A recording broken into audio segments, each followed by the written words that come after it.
menolak permohonan pemohon untuk seluruhnya. Pendapat berbeda atau dissenting opinion. Terhadap putusan Mahkamah Konstitusi aku terdapat pendapat berbeda atau dissenting opinion dari 3 orang hakim konstitusi, yaitu Hakim Konstitusi Saldi Isra, Hakim Konstitusi Eni Nurbaningsih, dan Hakim Konstitusi Arif Hidayat sebagai berikut. Dipersilahkan. Terima kasih Pak Ketua. Saya hanya akan bacakan ringkasan dari dissenting ini. Menimbang bahwa sebelum sampai pada materi pokok atau inti pendapat berbeda atau dissenting opinion, saya akan menguraikan terlebih dahulu berkenaan dengan pemilu yang jujur dan adil sebagai bagian azas atau prinsip fundamental pemilu yang diatur dalam Undang-Undang Dasar 1945 sebagai berikut. Setelah membaca Undang-Undang Dasar 1945 secara komprehensif, dapat dipahami bahwa sistem politik demokrasi yang hendak dibangun adalah demokrasi yang bermartabat dalam kerangka persatuan dan kesatuan bangsa. Untuk itu, Undang-Undang Dasar 1945 menegaskan bahwa pemilu sebagai mekanisme demokrasi harus dijalankan secara jujur dan adil. Hal itu yang menjadi alasan mengapa pasal 22E ayat 1 Undang-Undang Dasar 1945 mengatur azas langsung, umum, bebas, rahasia, jujur, adil, dan berkala setiap 5 tahun sekali sebagai azas pemilu. Norma tersebut merupakan azas atau prinsip dasar kontestasi pemilu yang mesti dilaksanakan agar sistem demokrasi yang dicita-citakan Undang-Undang Dasar 1945 dapat dicapai. Pada saat yang sama juga akan menjadi benteng atau perisai agar demokrasi tidak dibelokkan ke arah sistem politik yang secara esensial bukan sistem politik yang demokratis. Paragraf berikutnya dianggap dibacakan. Berbagai prinsip dan kriteria pemilu jujur dan adil, serta kemungkinan adanya malpraktek yang akan terjadi dalam pemilu sebagaimana telah diuraikan di atas, dapat dipahami tidak cukup sekadar diukur dari aspek aturan dan tersedianya mekanisme penyelesaian masalah hukum pemilu, melainkan juga mencakup aspek kesetaraan hak warga negara dan kontestasi yang bebas serta harus berada dalam level yang sama, same level of playing field. Dengan demikian, persaingan yang bebas dan adil antar peserta dimaknai sebagai suatu kontestasi yang harus dimulai dan berada pada titik awal yang satu level atau sama level. Tak hanya itu, dalam kontestasi, persaingan yang adil dan jujur dipahami pula sebagai upaya menempatkan hak pilih warga negara sebagai hak konstitusional atau constitutional rights yang harus dihormati secara setara tanpa adanya sikap dan tindakan curang di dalamnya. Berdasarkan kerangka teori sebagaimana diulas di atas, maka konsep pemilu jujur dan adil yang dikehendaki Undang-Undang Dasar 1945 dapat dibagi menjadi 2, yaitu pemilu jujur dan adil secara prosedural, serta pemilu jujur dan adil secara substansial. Selanjutnya dianggap dibacakan. Melampaui batas keadilan prosedural, azas jujur dan adil dalam pasal 22E ayat 1 Undang-Undang Dasar 1945 tidak hendak berhenti pada batas keadilan prosedur semata. Jujur dan adil dalam norma konstitusi tersebut menghendaki sebuah keadilan substantif. Bila mana hanya sebatas keadilan prosedural, azas pemilu jujur dan adil dalam Undang-Undang Dasar 1945 tersebut tidak akan pernah hadir. Sebab pemilu pada masa Orde Baru pun berjalan memenuhi segala prosedur yang ada, yang dilaksanakan memenuhi standar mekanisme yang ditentukan dalam Undang-Undang Pemilu ketika itu. Namun secara empirik, pemilu Orde Baru tetap dinilai curang karena secara substansial pelaksanaan pemilunya berjalan dengan tidak fair, baik karena faktor pemihakan pemerintah pada salah satu kontestan pemilu maupun karena faktor praktek penyelenggaraan pemilu yang tidak memberi ruang kontestasi yang adil bagi semua kontestan pemilu. Oleh karena itu, azas jujur dan adil dalam norma pasal 22E ayat 1 Undang-Undang Dasar 1945 menghendaki sebuah keadilan dan kejujuran pemilu yang lebih material. Jujur dan adil yang dikehendaki bukan hanya sekadar sikap patuh pada aturan, melainkan sikap tidak berlaku curang, tidak berbohong, dan tidak memanipulasi atau memanfaatkan celah hukum atau kelemahan aturan hukum yang ada untuk melakukan tindakan yang secara esensial merupakan praktek curam dalam sebuah kontestasi. Artinya, jujur dan adil dalam pemilu yang diinginkan konstitusi mencapai sesuatu yang bersifat hakiki dari arti kejujuran keadilan itu sendiri. Dalam arti, ukuran kejujuran dan adil bukan sebatas melihat dari sisi formalitas prosedur hukum, melainkan juga mencakup aspek yang berada di atas hukum, yaitu etika in casu etika dalam kontestasi pemilu. Etika dimaksud meliputi aspek bagaimana aturan main pemilu dirumuskan, proses pelaksanaan yang tunduk pada sikap jujur dari semua pihak, dan kehendak untuk menahan diri oleh semua pihak untuk tidak memanfaatkan kelemahan hukum pemilu untuk berlaku curang. Pemilu jujur dan adil sesuai dengan kehendak konstitusi adalah pemilu yang diikuti dengan sikap penuh ketulusan dan tidak berbohong, tidak curang, dan tidak memanipulasi dengan jalan apapun. Pemilu jujur dan adil adalah pemilu yang diikuti dengan sikap apa adanya, di mana antara pemilih dan calon yang dipilih sama sekali tidak terikat oleh sebuah praktek transaksi politik yang tidak didasarkan pada sikap dan tindakan yang mencederai kejujuran dan keadilan pemilu, sehingga bermuara pada rusaknya pemilu yang berintegritas. Menimbang bahwa berkenaan dengan semangat untuk mewujudkan azas jujur dan adil tersebut, sebagaimana telah ditegaskan dalam putusan akuo dan telah dipraktekkan serta menjadi pendirian sejak memutus perselisihan tentang hasil pemilu presiden dan wakil presiden 2004, Mahkamah tidak hanya memutus sebatas angka-angka statistik semata. Apabila Mahkamah dipasung dan dibatasi itu hanya menilai atau memeriksa angka semata, sama saja dengan menurunkan derajat amanah konstitusi dalam menjaga nilai-nilai konstitusi atau constitutional values dan prinsip-prinsip demokrasi, democratic principles. Secara empirik, Mahkamah tidak membatasi diri untuk hanya memeriksa dugaan kesalahan penghitungan atau perbedaan selisih suara semata. Dalam hal ini, untuk mewujudkan roh pasal 24 ayat 1 Undang-Undang Dasar 1945, dalam menyelenggarakan peradilan guna menegakkan hukum dan keadilan, Mahkamah tidak memasung dirinya dengan tafsir sempit, hanya sebatas angka. Jikalau Mahkamah memasung dirinya hanya sebatas angka, upaya mewujudkan pemilu berintegritas tidak ubahnya seperti mencari jarum dalam tumpukan jerami. Oleh karena itu, perdebatan perihal apakah Mahkamah hanya berwenang untuk memeriksa perselisihan angka saja harus diakhiri. Sebagai peradilan konstitusi, Mahkamah akan terus dan harus terus berfokus pada memeriksa berbagai persoalan yang dapat memengaruhi hasil pemilu. Selain itu, saya menyadari konstrain waktu dalam proses pembuktian dalam persidangan perselisihan hasil pemilu presiden dan wakil presiden sangat terbatas dan relatif sangat singkat.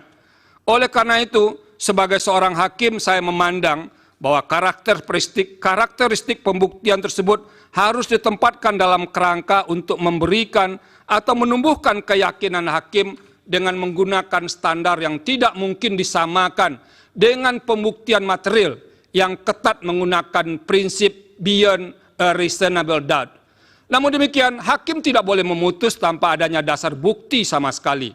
Akan tetapi seorang hakim konstitusi dapat memutus sepanjang bukti yang ada dan fakta yang diperoleh dalam persidangan masih relevan serta menambah keyakinan pada diri hakim dalam menjalankan fungsi peradilan konstitusi sebagai amanat pasal 24C ayat 1 Undang-Undang Dasar 1945. Menimbang bahwa sekalipun tidak tunduk pada persoalan angka semata, dalam putusan aku, Mahkamah telah menyatakan permohonan pemohon tidak beralasan menurut hukum untuk seluruhnya.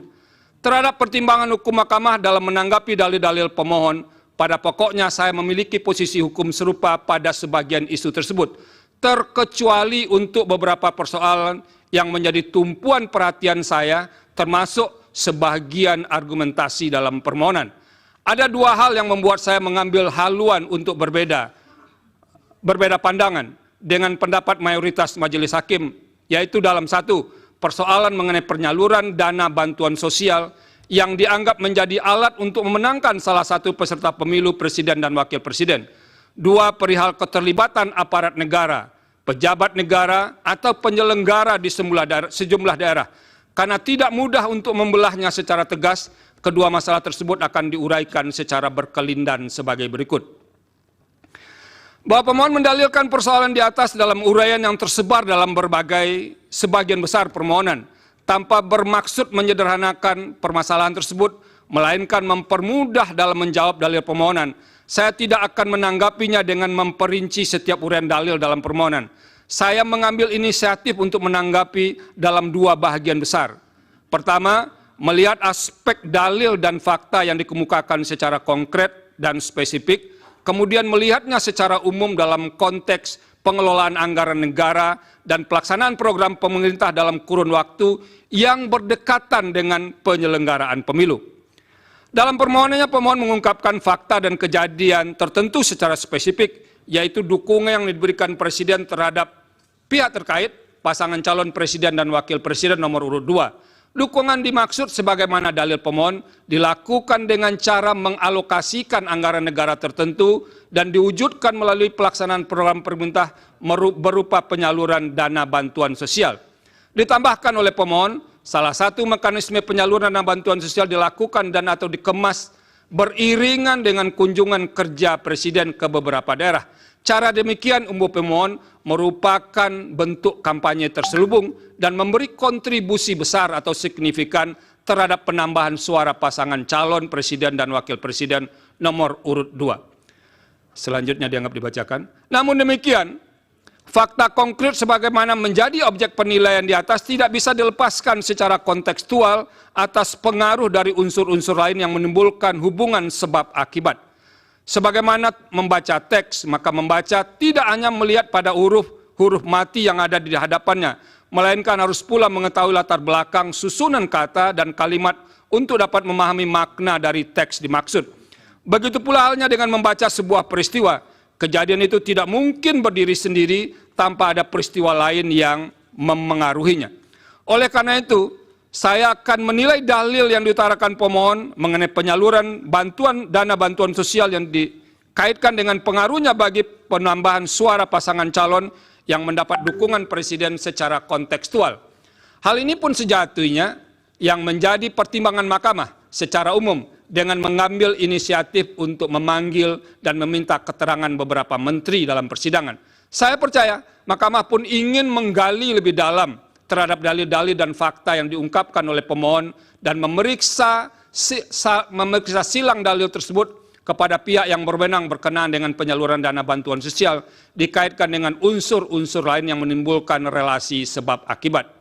Ada beberapa hal penting yang menjadi pertimbangan saya terkait dengan isu penggunaan bantuan sosial untuk menilainya dalam konteks yang lebih umum, yaitu mengenai hakikat keuangan negara atau anggaran negara dan tugas pemerintahan serta pelaksanaan program pemerintah yang diimplementasikan berhimpitan dengan waktu penyelenggaraan pemilu, inkasu tahap kampanye dan pemungutan suara.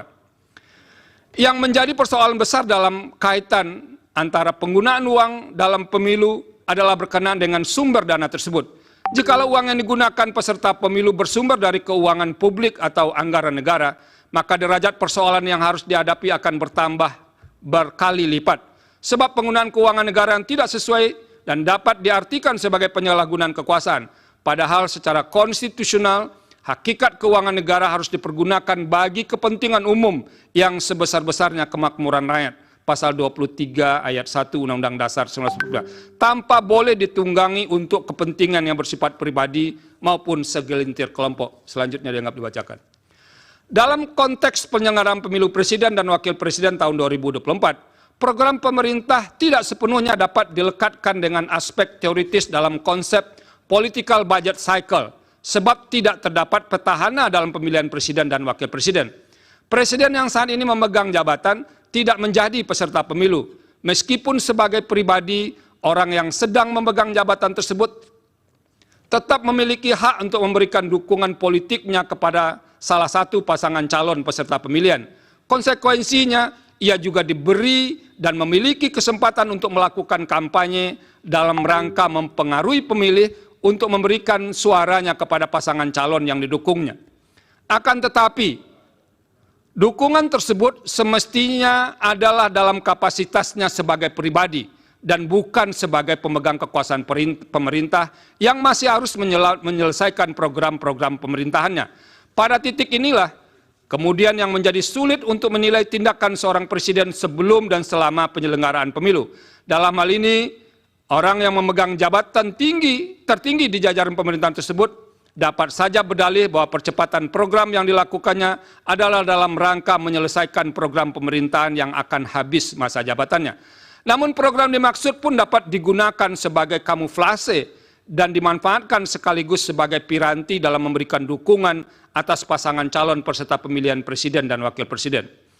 Dalam upaya menilai dan memutus persoalan ini, dengan memeriksa secara saksama bukti-bukti yang disampaikan oleh para pihak dalam persidangan, ditambah dengan keterangan yang disampaikan oleh para menteri, fakta persidangan menunjukkan bahwa aturan prosedural pengelolaan anggaran negara telah dilalui secara patut dan layak sehingga dalam proses dan tata kelola tidak mengindikasikan ada kesalahan administrasi.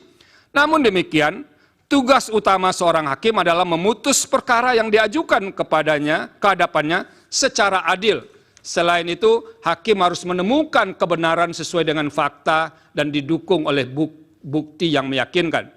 Dalam menjalankan kewenangan untuk memutus perselisihan hasil pemilu presiden dan wakil presiden, pemeriksaan persidangan yang dilakukan mahkamah didominasi oleh karakteristik untuk melakukan penilaian terhadap fakta atau judek faksi.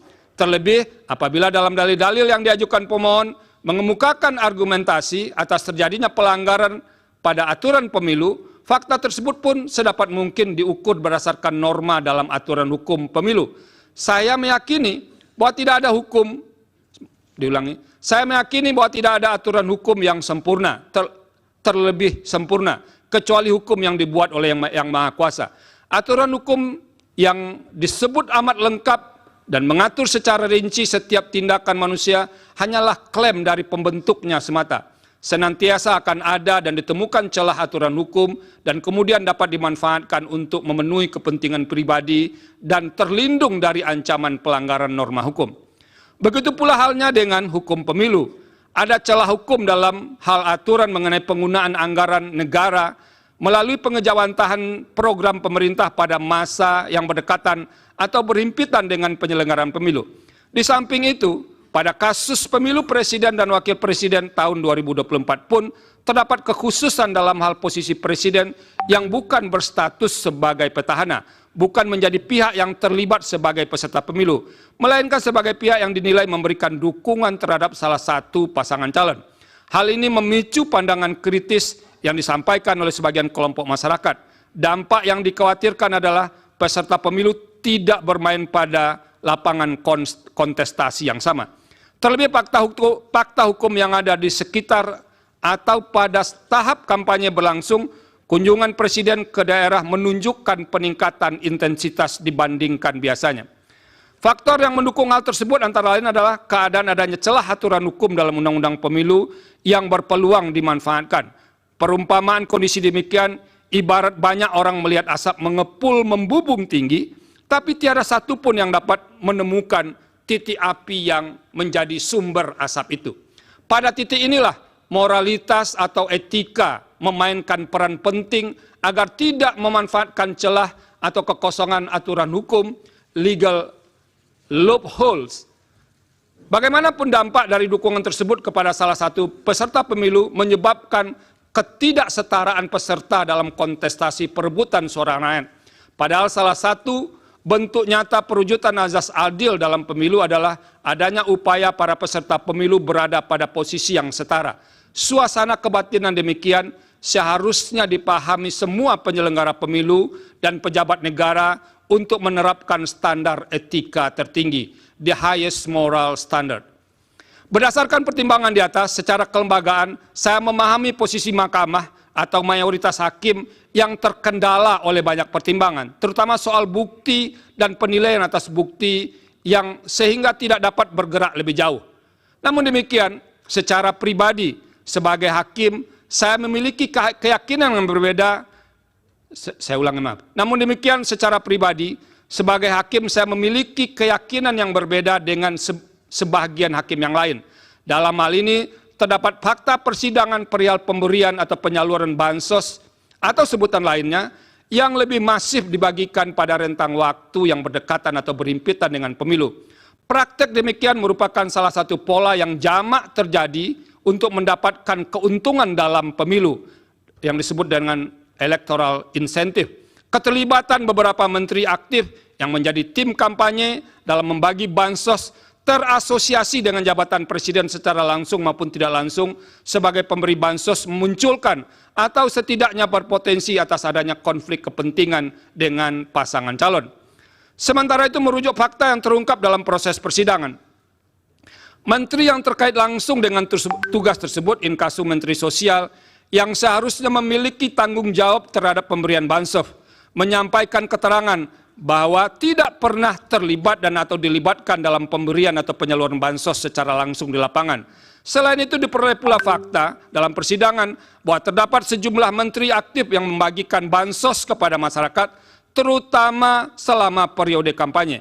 Kunjungan ke masyarakat itu hampir selalu menyampaikan pesan bersayap yang dapat dimaknai sebagai bentuk dukungan atau kampanye terselubung bagi pasangan calon tertentu.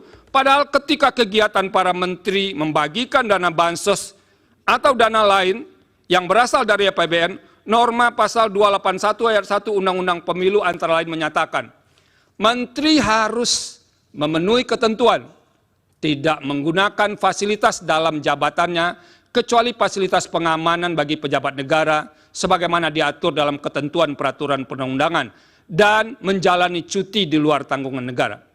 Berdasarkan pertimbangan hukum dan fakta tersebut, pembagian bansos atau nama lainnya untuk kepentingan elektoral menjadi tidak mungkin untuk dinafikan sama sekali. Oleh karena itu, saya mengemban kewajiban moral atau moral obligation untuk mengingatkan guna mengantisipasi dan mencegah terjadinya pengulangan atas keadaan serupa dalam setiap kontestasi pemilu. Terlebih dalam waktu dekat yang hanya berselang berbilang bulan dan akan dilaksanakan pemilihan kepala daerah dan wakil kepala daerah serentak secara nasional. Penggunaan anggaran negara atau daerah oleh petahana, pejabat negara atau oleh kepala daerah demi memenangkan salah satu peserta pemilihan yang didukungnya dapat dimanfaatkan sebagai celah hukum dan dapat ditiru menjadi bahagian dari strategi pemilihan. Dengan menyatakan dalil akuo terbukti, maka akan menjadi pesan jelas dan efek kejut, deterrent efek kepada semua calon kontestan dalam pemilihan kepala daerah dan wakil kepala daerah bulan November 2024 yang akan datang untuk tidak melakukan hal serupa. Dengan demikian, saya berkeyakinan bahwa dalil pemohon terkait dengan politisasi bansos beralasan menurut hukum. Bahwa dalam kaitan dengan dalil di atas, pemohon mengemukakan beragam tindakan yang dilakukan oleh aparat atau penyelenggara negara disertai dengan alat bukti untuk mendukung argumentasinya. Dalam persidangan, termohon telah menyampaikan sanggahan terhadap beberapa dalil yang disampaikan pemohon, dan Bawaslu serta pihak terkait pun telah memberikan keterangan serta bantahan ihwal dalil akuo. Salah satu posisi atau jabatan pemerintah yang kerap muncul dalam fakta persidangan adalah persoalan netralitas penjabat atau PJ kepala daerah dalam proses pemilu. Sebagaimana kita pahami, PJ kepala daerah yang terdapat di sekitar PJ kepala daerah yang terdapat di sekitar tahapan pemilu 2024, ini tolong diperbaiki 2024, termasuk pemilu presiden dan wakil presiden merupakan konsekuensi masa transisi menuju penyelenggaraan pemilihan kepala daerah dan wakil kepala daerah serentak pada bulan November 2024. Sebagai PJ kepala daerah, mereka bukan berasal dari hasil pemilu, tapi ditunjuk oleh pejabat yang berwenang, inkasu Menteri Dalam Negeri atau Presiden. Secara normatif, eksistensi PJ kepala daerah didasarkan pada norma 201 ayat 9, ayat 10, dan ayat 11 Undang-Undang 10 2016. Artinya, pengisian PJ kepala daerah telah direncanakan dan diatur jauh sebelum penyelenggaraan pemilu 2024. Selain berkenaan dengan PJ kepala daerah, kepala desa termasuk salah satu aparatur negara yang kerap didalilkan pemohon, khususnya terkait dengan netralitas aparatur penyelenggara. Ikhwal hal tersebut didasarkan pada fakta di persidangan, terdapat banyak laporan kepada pengawas pemilu terkait dengan netralitas PJ kepala daerah karena dinilai memihak kepada salah satu pasangan calon. Selain itu, pengerahan kepala desa pun menjadi fakta yang dilaporkan dan juga muncul di persidangan. Setelah membaca keterangan Bawaslu dan fakta yang terungkap di persidangan, serta mencermati alat bukti para pihak secara saksama, saya menemukan bahwa terdapat masalah netralitas PJ kepala daerah dan pengerahan kepala desa yang terjadi, antara lain di Sumatera Utara, Jakarta, Banten, Jawa Tengah, Kalimantan Barat, dan Sulawesi Selatan. Adapun bentuk ketidaknetralan PJ kepala daerah diantaranya berupa penggerakan ASN, pengalokasian sebagian dana desa sebagai dana kampanye, ajakan terbuka untuk memilih pasangan calon yang memiliki komitmen untuk melanjutkan IKN, pembagian bantuan sosial atau bantuan lainnya kepada para pemilih dengan menggunakan kantong yang identik dengan identitas pasangan calon tertentu, penyelenggaraan kegiatan massal dengan menggunakan baju dan kostum yang menonjolkan keberpihakan kepada pasangan calon tertentu, pemasangan alat peraga kampanye di kantor-kantor pemerintah daerah, serta ajakan untuk memilih pasangan calon di media sosial dan gedung milik pemerintah. Selain soal netralitas PJ kepala daerah, terungkap juga sebagai fakta di persidangan adanya pengerahan atau mobilisasi kepala desa antara lain seperti di Jakarta dan di Jawa Tengah. Berbagai bentuk ketidaknetralan tersebut telah dilaporkan kepada Bawaslu dan sebagiannya terbukti. Terhadap laporan yang terbukti tersebut, Bawaslu telah merekomendasikan kepada instansi terkait seperti Komisi Aparatur Sipil Negara untuk menindaklanjuti karena terbukti melanggar peraturan perundang-undangan lainnya.